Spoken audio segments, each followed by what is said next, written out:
Waggaadhaan naannoo kanatti hawaasa naannoo kana jiruu fi magaalota lakkuu kana keessa jiru waliif finnee garaagarummaa kenna jechuudha. Hawaasota garaagaraa garaagarummaadha jechuudha. Adda addummaa qabnu gaarummaa isaa iddoo itti barannu walirraa barannu aadaa itti walirraa barannu afaan itti walirraa barannu akkasumas nyaata dhugaatii aadaa garaagaraa naannoo jiru kanarraa finnee hundinuu dhufee waliin kan dhandhamu ta'a, kan bashannanu ta'a. Agarsiisni aadaas jira jechuudha. Fakkeenyaaf guyyaa sanii karaa warra Sumaaleedhaati warra aadaa agarsiisu jira.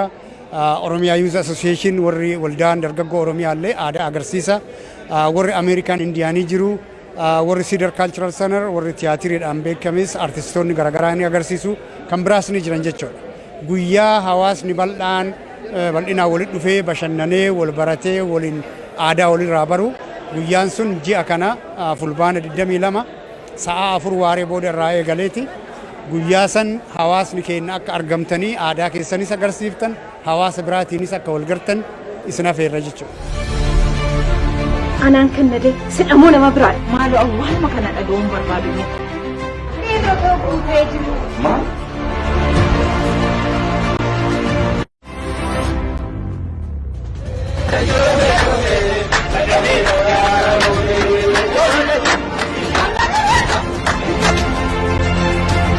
Badheeni moo du'e akka ndaan qotanii morma ishii micciiratan alla jakkee ishee darba. Gorsan ture kana booda boqool qabattee nun ilaalu. Ija koo morma saddeettan.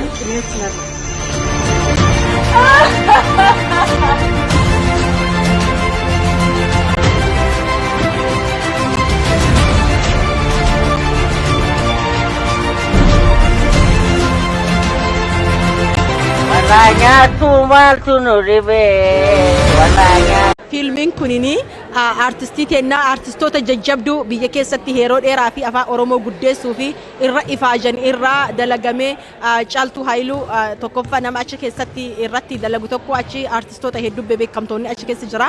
Muuviin kunini dalagamee akkana haga ta'ee bubbulee jira garuu gadi hin baane bakkoota adda addaa irra deemaa mul'isaa turte.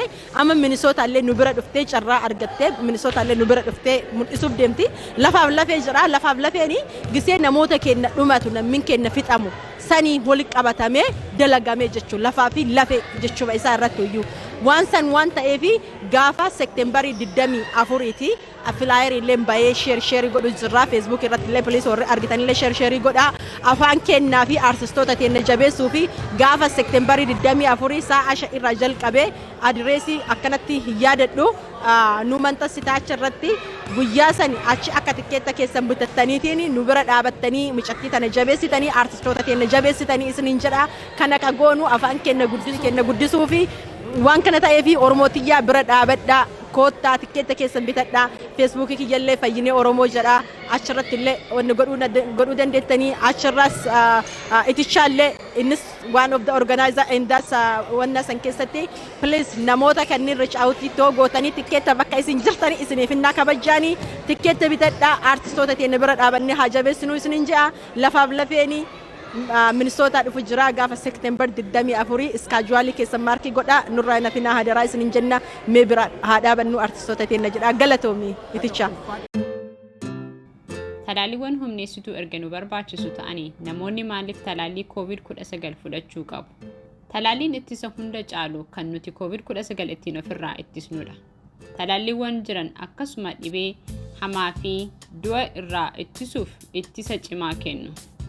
Talaaliiwwan kun tatamsa'ina vaayirasichaa hir'isuun hawaasa keessan gargaaruu ni danda'a. Kun namoota hanga ammaatti talaalamuu hin dandeenye yookiin namoota talaallicha irraa ittisa gahaa argachuu hin dandeenyeef ittisa ta'a. Talaaliiwwan kunniin akaakuuwwan vaayirasichaa nuti har'a argaa jirru irratti ittisuuf bu'a qabeeyyiidha.